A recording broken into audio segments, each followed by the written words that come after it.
on a reverse to the near side and a quick run.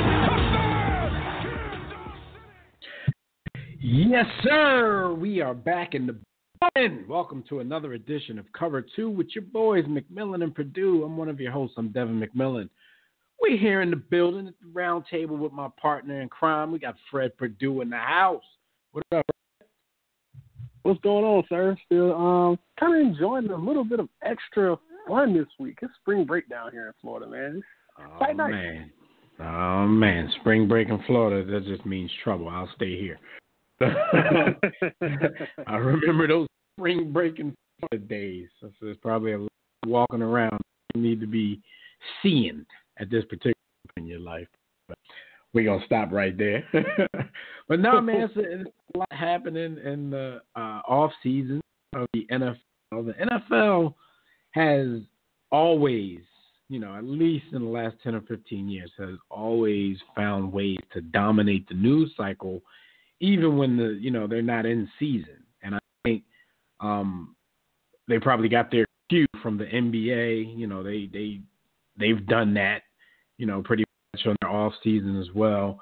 No league in America wants to be out of the news cycle, whether they're playing games or they're not. So there's a lot going on this week. It's been a while since you guys have heard from us here on Cover 2. But y'all know how we get down, man. Just make sure you check archive episodes of Cover 2 on the War Room Sports YouTube page. Just go check that out. But we're going to get right into episode 49. We got some big news. It affects Fred's world champion, Super Bowl champion, New England Patriots. The big homie, Gronk, Rob Gronkowski, has decided to hang his cleats. Man, first of all, how'd you feel when you heard that? Secondly, moving forward, how's that going to affect this team, who generally, can have superstars come and go, and it really doesn't hurt standing one way or another. But what do you think a Gronkless New England Patriots look like? I mean, we see it a few times with injuries, but what's your thoughts? Man, this one was bittersweet because we know what he brings to this team. I mean, he's the best tight end I've ever seen, and that includes Shannon Sharp, that includes Tony Gonzalez, Antonio Gates. I mean, I've seen a lot of good tight ends. He does it for me because he can do everything. He's not a one-dimensional guy. He did so much in the run game. He's like a sixth offensive lineman. So this year when the offense really changed from more of a spread-out look, now we're running the football, and you're getting guys like Sony Michel involved early and often. And he almost had 1,000 yards, and he was a big part of that because he's mowing guys down. I mean, when you're playing teams like the Chiefs, you want to slow the tempo down. You don't want to go score for score with those guys. You want to go and slow it down, run the football, play good defense. Well, Gronk allows you to do that. And if you want to play in a up-tempo, high-scoring type of game, you got Gronk to be the biggest matchup nightmare in the world.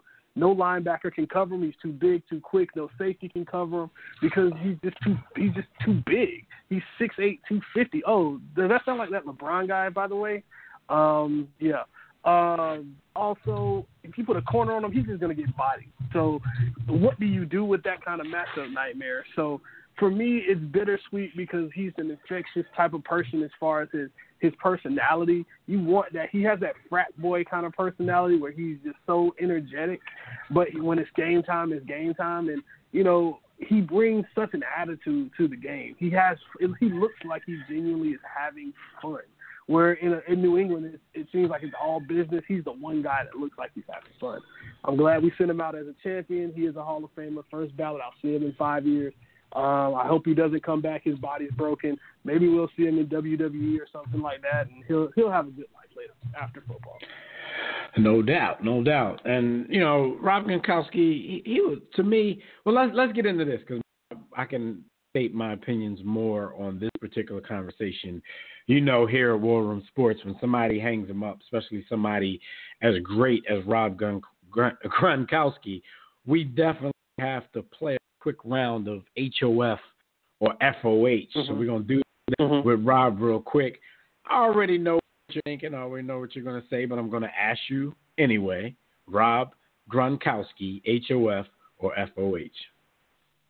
HOF, man, it's not even a conversation about it. I mean, he's a first ballot Hall of Famer. He's probably the best tight end of probably the last decade or so. It's really, I mean, it's hard to just, if you want to talk numbers, 9 years, 521 catches, 7,800 yards, 79 touchdowns, 3 Super Bowls, 5 Pro Bowls, 4 first-team All-Pros. I mean, that's after missing what's equivalent to about 30 games, which is maybe 2 years of games almost. So, I mean, right. and you're doing all of that. And when he showed up in the biggest of moments, I think the only ding against him is his injuries. I mean, when you're not available, it hurts you.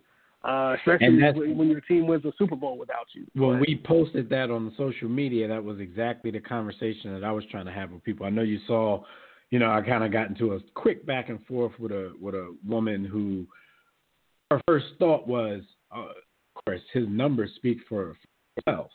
I'm like, well, when you factor in Rob Gronkowski's injuries, you factor in that he played 9 years in the NFL, I don't particularly think his numbers are going to be the first thing you go to when you're trying to weigh whether or not Rob Gronkowski belongs in the Pro Football Hall of Fame.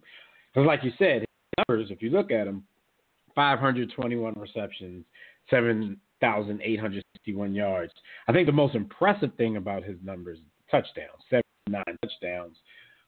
If you go to the all-time receptions list, he's only 130 on that list, and there's a bunch of inferior wide receivers, inferior running backs, even some inferior tight ends who are above him in the receptions list.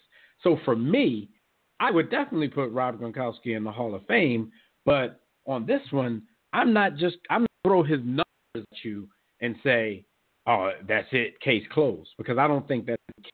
Look at his numbers, but I think there was a reason that his numbers aren't up there with some of the other great tight ends, and it was longevity, or lack thereof, injuries while he was in the league. Rob Gronkowski's Hall of Fame candidacy for me would be something like a Gale Sayers. Did a whole lot with a little bit of time. Most dominant player while he was on the field. Exactly, because Rob Gronkowski spent a lot of time in the NFL as the best tight end in the league. Like you asked, when we do HOF and FOH with a lot of other people, when that part of the criteria comes up, if it's in your criteria, because the whole thing is opinionated when we ask that. If that's a part of your criteria, people always ask about certain players that they're trying to, that they're kind of detractors for, and say, well, how many years did he spend as the best at his position? Or how many years did he spend as top 3 at his position? Gronk checks that box. He might not check the Tony Gonzalez, Shannon Sharp stat box. You know what I'm saying? He might not check the Antonio Gates stat box, but he was one of the most dominant players in the league at his position. He was just one of the most dominant players in the league, period. He definitely was, numbers or not, he spent time as the best tight end in the NFL. We generally don't give tight ends the credit for Super Bowl wins. Yeah. We don't generally give tight ends credit for the championships, but you see in every game, every Super Bowl game, even, the one last year that they didn't win, first half, the game went a certain way, and Rob Gronkowski wasn't really a part of what was going on. Second half, when they needed to come back and get back into that game, it was Gronk time all day, and the Eagles could do nothing about it. That's the kind of effect that he has on the game. That's the kind of effect he has on big games. Surely I'd put him in a Hall of Fame. It's one of those things, if you're just a numbers guy and you throw those numbers out blindly, you would have to think about it. And you'd be like, oh, if somebody threw those numbers at you and you had no clue who it was, you would have to think about it. You'd be impressed with his sounds. But in addition to the numbers, you have to give those other factors like you did, his Pro Bowls, his All-Pro selections, championships, his dominance, the fact that he probably was the best blocking tight end in the league, or at least the best blocking tight end in the league for somebody who's the biggest threat on their damn offense to catch a pass.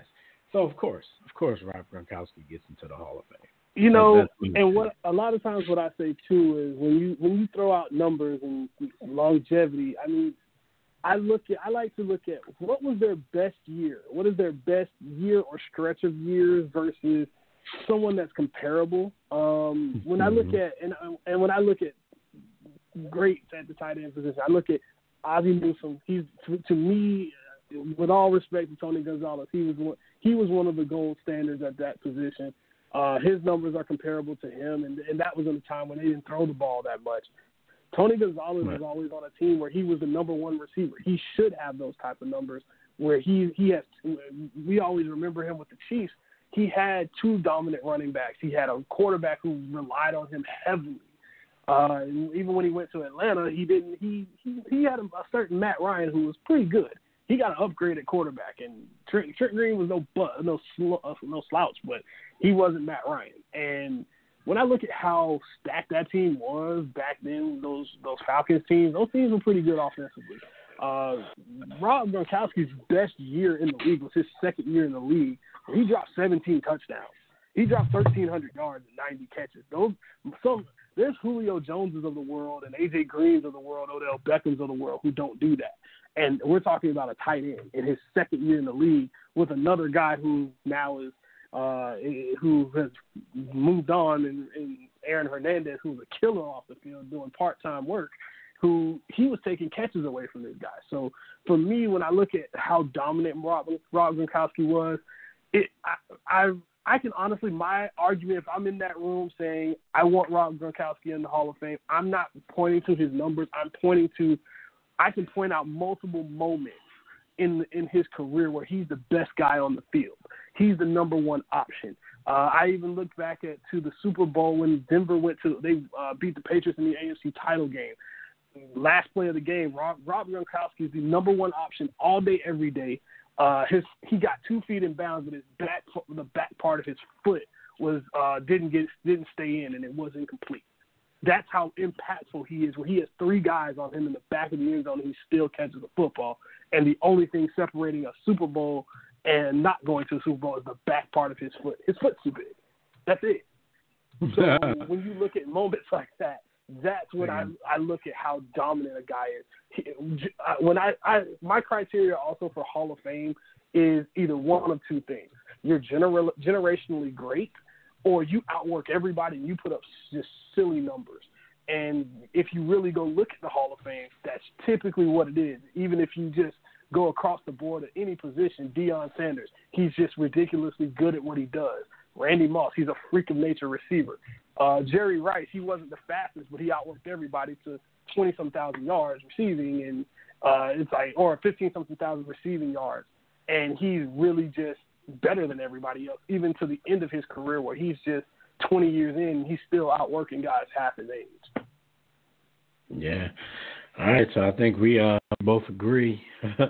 Rob Gronkowski should one day don that jacket. He has to. He's one of the best to have ever done it.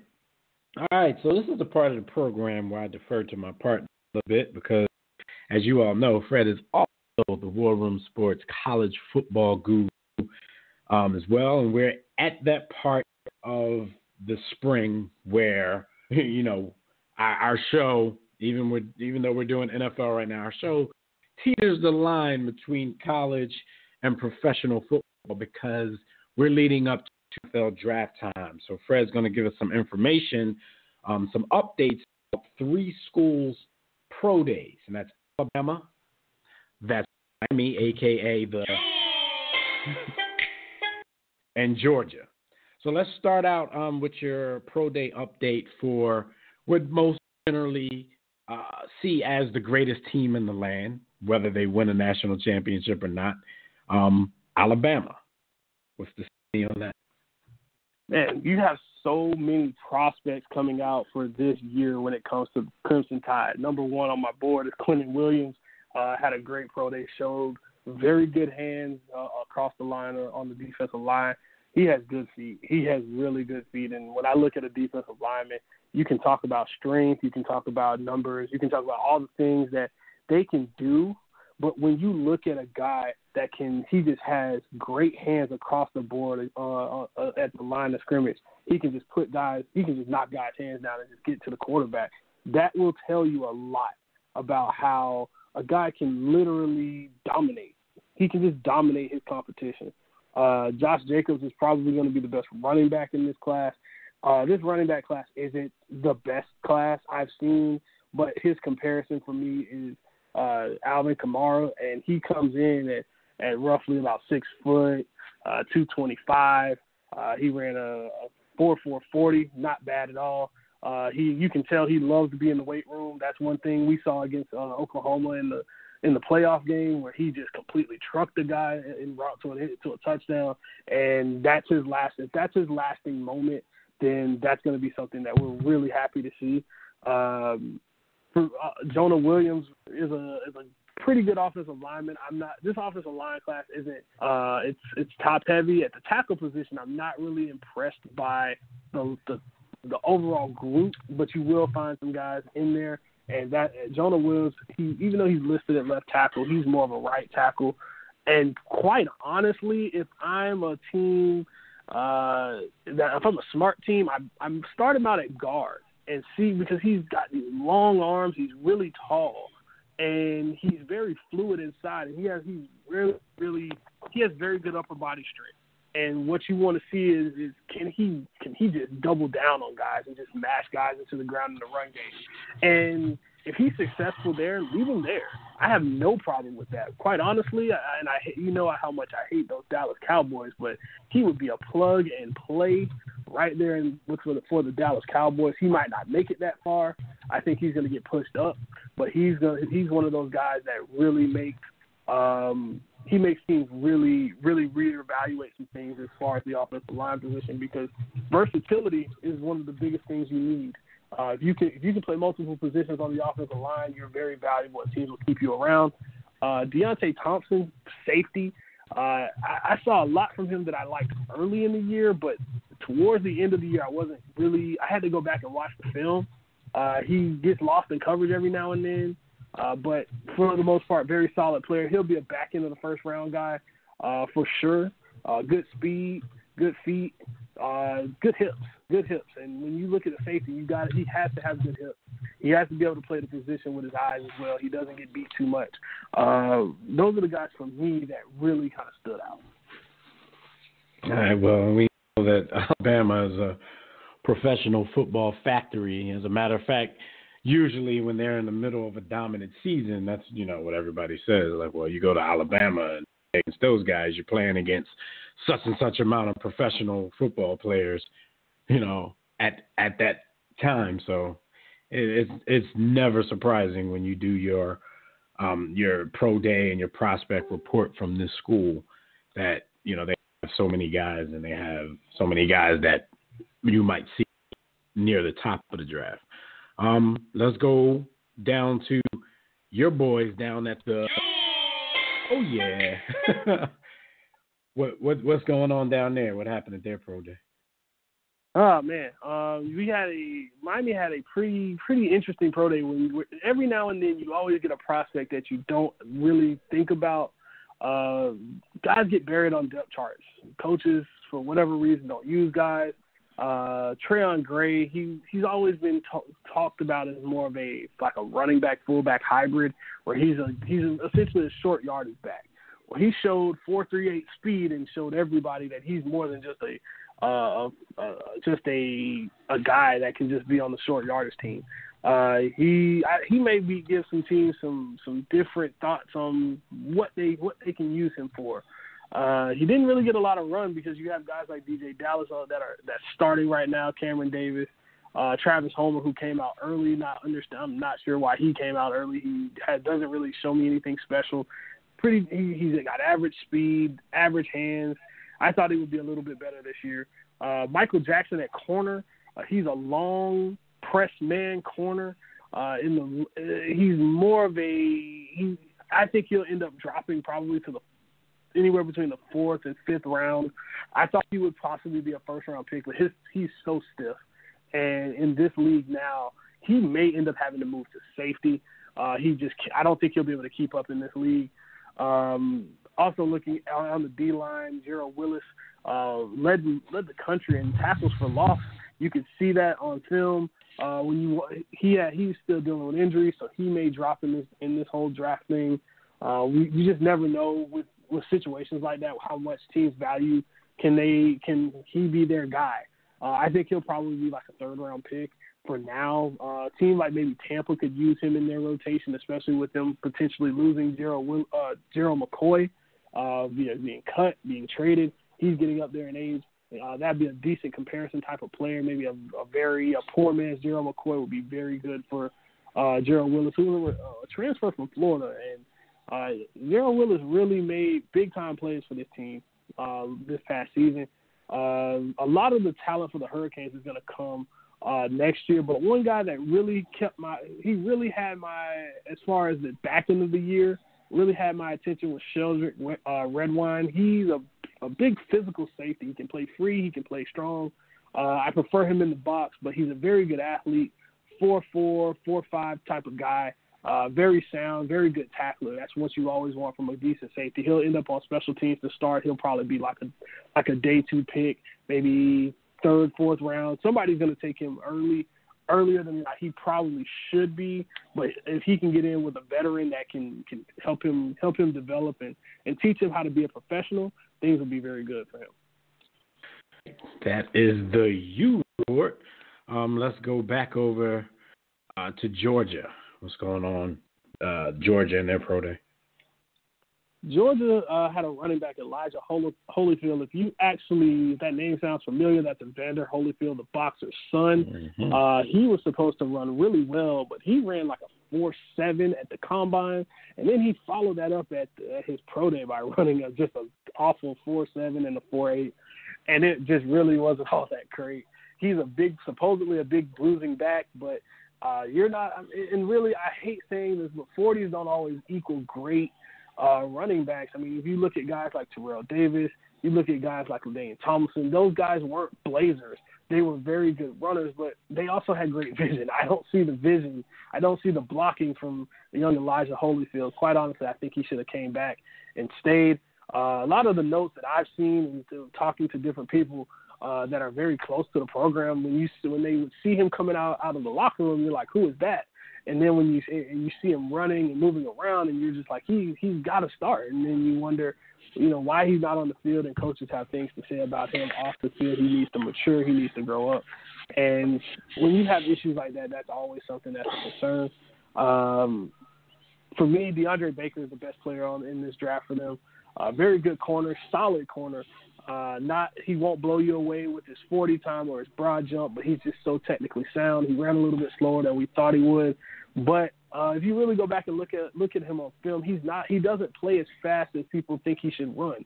So running in that 4.5 range isn't terrible for me. His guy's always in front of him. He's going to end up being maybe a number 2, maybe a nickel, and he'll end up being a solid player for somebody for anywhere, possibly from 5 to 7 years. And if you get anything more than that out of him, that's a success. All right. Let's take it back because we have Fred has a little announcement, just a promo for some more drafted stuff. We'll do that at the end of the show. But we're going to take it back to the actual league. We're going to take it back to the NFL because there has been a rule change that it was a unanimous vote. I think the only team that did not vote for this new rule is the Cincinnati Bengals. But for the 2019 season, of course, the Bengals would be the only one that would do that. For the 2019 season, pass interference, both offensive and defensive, will be reviewable, and we are talking about calls and non-calls. Of course, this was sparked by, what happened in the NFC Championship game between the Rams and the New Orleans Saints. So in a situation like that, where pass interference was not called, but it was egregious and it was definitely pass interference, the call or non-call will be reviewable. What's your thoughts on this? It's a double-edged sword, man, because on one hand, I'm tired of all the stoppages already. These games are long as they are already. do you really want to every single pass interference call that a coach is going to say, oh, my guy didn't touch him, oh, this guy didn't touch him? We're going to see a uptick in longevity of games. But on the other side of things, you want to see calls get done right. So I think in the beginning, you're going to see a ton of calls in the preseason because they're going to try to get this right. Because this is a judgment every call. year when they do something new, preseason is their testing ground. And for me, when I look at this, and for me, I'm the college guy. So for me, I wish this rule was something that happened back in 2002. Yeah, I'm still salty about it. Miami versus Ohio State, where a call it was a phantom call in some school up in Columbus, Ohio, got a national title off of something like this. So yeah, I want to see calls get done right. The Saints should have, and I can't say the Saints should have been in the Super Bowl because of this, because you never know they were in scoring position, but who knows, anything could happen. Heck, you could have a Russell Wilson situation from the Super Bowl a few years ago. Drew Brees could throw an interception the next play. You never know. But at least they have an opportunity, and you can't blow calls like that in those type of moments. So I want to see the calls right, but only if we're not sacrificing having a 4-hour game because every coach wants every call. All right, now for me, I have mixed feelings about it because, you want to see people get it right. But you also have to realize that in football, baseball, we're talking balls and strikes, basketball, we're talking fouls and stuff like that. That's the portion of the game that is, it's apt to human error. It's subjective, mostly. They have a set of criteria that they're supposed to go by, but most of these calls are pretty much subjective. Now, being as fans, like we always want them to get it right, especially when it comes to our particular teams.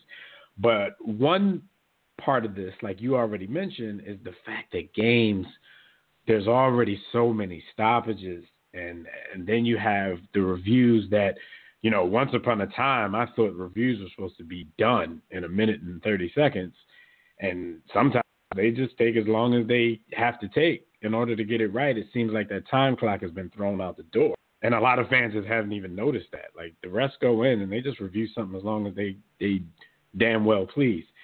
And then you have that side where, okay, we want to – what about the no calls? Because the only reason I'm skeptical, the biggest reason I'm skeptical, is the fact that pass interference is so subjective. You have certain referees who probably could see something and call a pass interference on every single play. Mm-hmm. So when the coach – I guess it's going to be the same way they're going to get a amount of challenges, so they can't just do it all day. So they're going to have to use them on some of the more obvious ones. But still, we might blur into that, we might move over into that line, that gray area where, we're challenging things, and it might be a call, it might be a play where we're like, oh, okay, that's cool. That's, that's just normal contact. But you might have a referee that day who, okay, he touched him.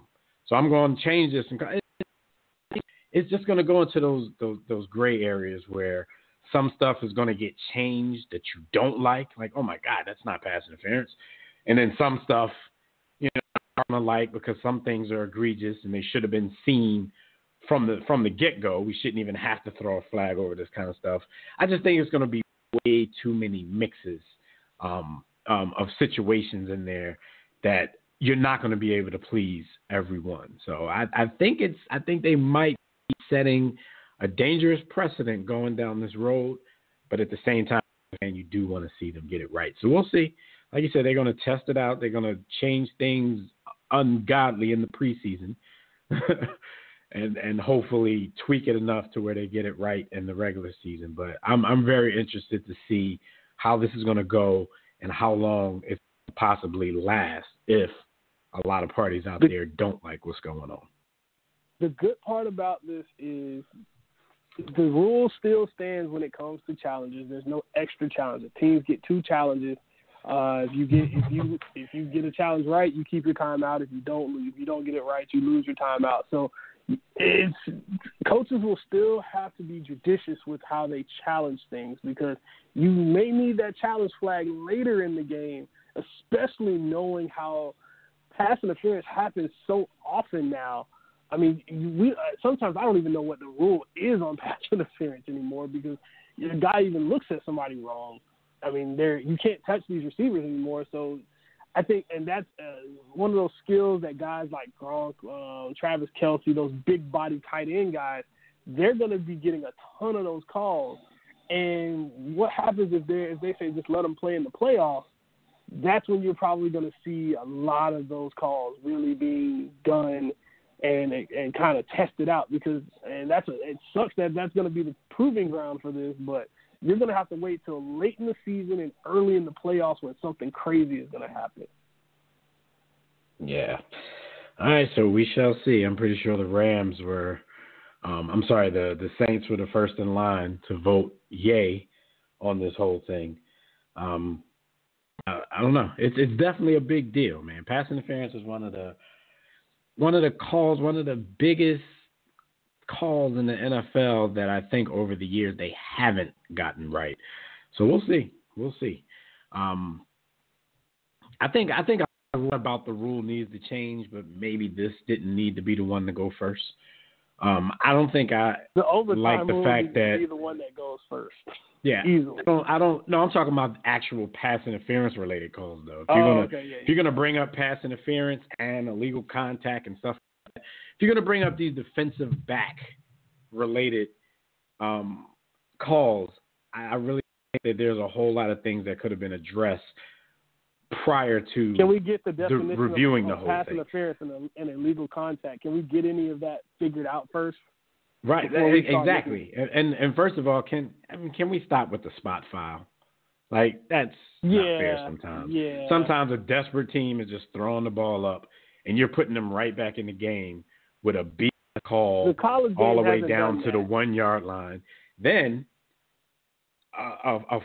illegal contact and defensive holding, for such a small yardage penalty, why are we giving automatic first downs? Like, you are saving drives with a 5 yard call. Like, certain things I just don't get. I'm like, if the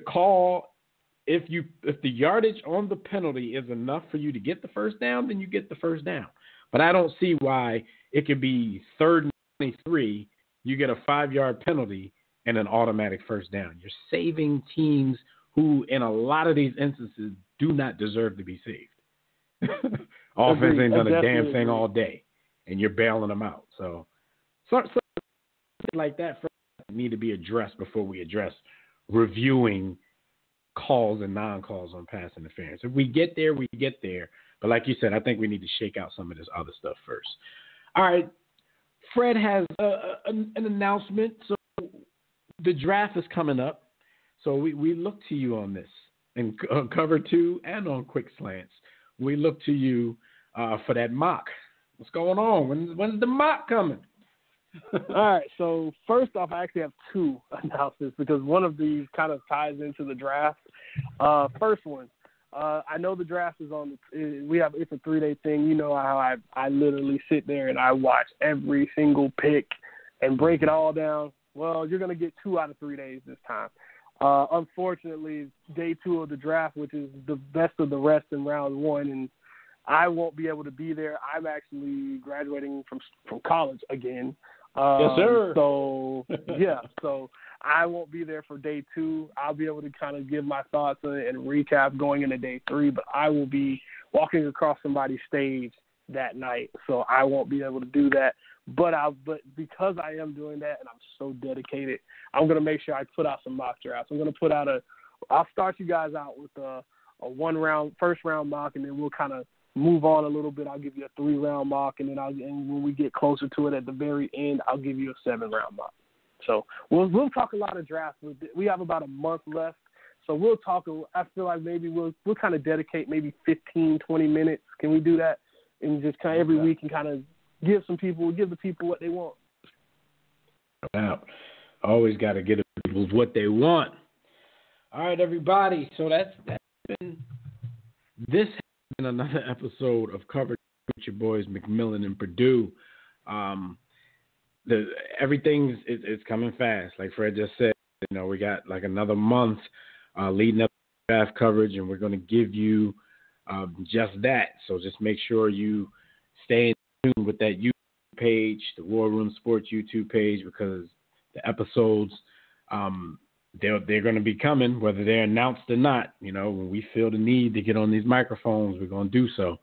So look out for all the NFL draft coverage coming up soon. All right, man. It's been real. Like I said, you can also go to warroomsports.com, check out everything we're doing in the war. Check out the flagship show. If you want to check it out live, you can listen to that every Thursday from 6 to 8 on Blog Talk Radio. That is the War Room. Fred makes his appearances on there as well, dropping that knowledge, whether it's college football or NFL football. So check everything out that we're doing. Fred, right before we leave, let them know how they can get in touch with you on the interwebs, the social media, all that kind of stuff. You can catch me on Twitter, Fred Purdue CFB. I will be talking a lot of spring ball once this whole draft thing is over. So stay tuned. We got a lot of content coming in the next maybe two and a half months. All right, and you can catch me on Twitter at DevMacWR Sports. You can catch me on the War Room Sports Facebook page. You can also catch me on the War Room Game Time group. That's on the GroupMe app. If you don't have GroupMe on your phone, just go download that app. Look for War Room Sports Game Time, and we're on there rapping about every sporting event that's going on. We're rapping about hip hop, rapping about everything. Every barbershop talk, pretty much. So nothing's off limit. It is a safe space. So if you're not a safe space type of guy, then, or gal, I don't know if that's the place for you. But anyway, again, this has been another episode of Cover 2 of McMillan Purdue, episode number 49 to be back. We always sign out with, don't accept mediocrity, steadfast in the war against ignorance, and we'll see you chumps on top. Going up to LaFell. Touchdown. The big screen. Sanchez over the middle. Touchdown. Play action. Cutler wide open. Sanzenbacher.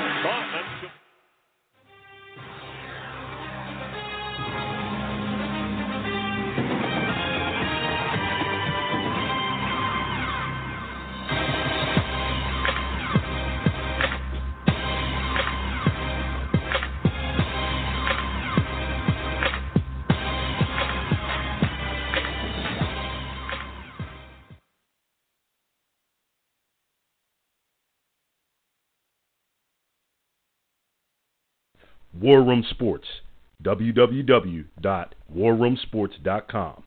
What? Ain't no more to it. Yeah. Blog Talk Radio. Let's go.